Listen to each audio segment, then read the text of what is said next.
family. Ready? It's such a cool concept. Was it the fact that you got to fight dinosaurs like every child wants to, or was it the human story at the heart of it that drew you to this project? Dinosaurs. I mean, the human part of it sold me on it, but that it was a family movie that anybody could watch. You know, that dinosaurs were in it. Their laser guns are in it. You know, Earth 65 million years ago. You know, I mean, come on.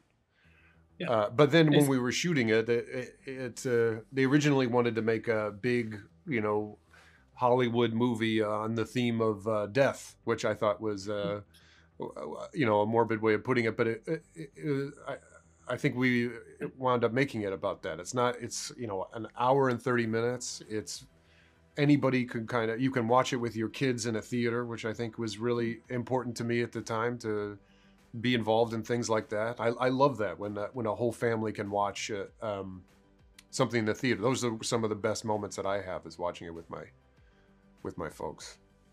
Yeah, definitely. And it's mostly just you and Ariana on the screen for that 90 minutes. So as an actor, is that a fun challenge, or does that add more pressure on the role because it is just you two on screen? Yeah, so long as what you're doing physically makes sense, it's no different than with dialogue. You know, obviously I feel like highlights what you're doing physically because you can't express it, but them not being able to communicate with each other is a whole part of the story.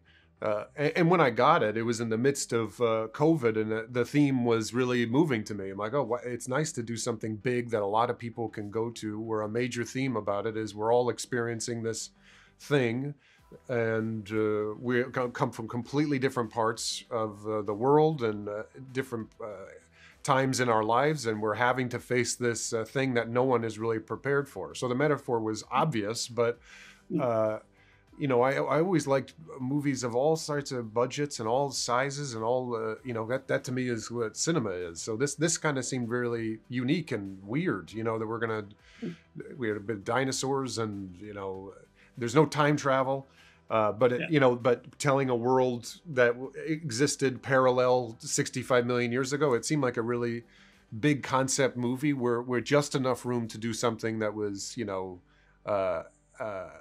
emotional and family oriented about, you know, two people who had lost each other.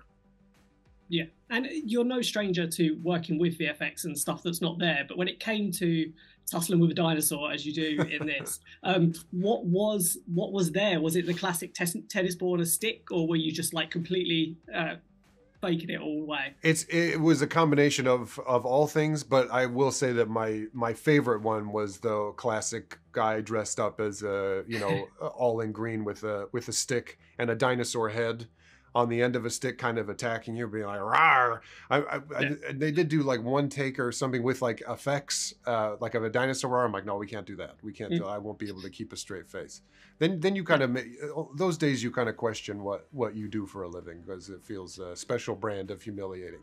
But it was great. It was great. You know, all of it. You know, where you're shooting at nothing and you're pretending. You know. But I like all, but yeah, with the guy in green, that was my favorite one.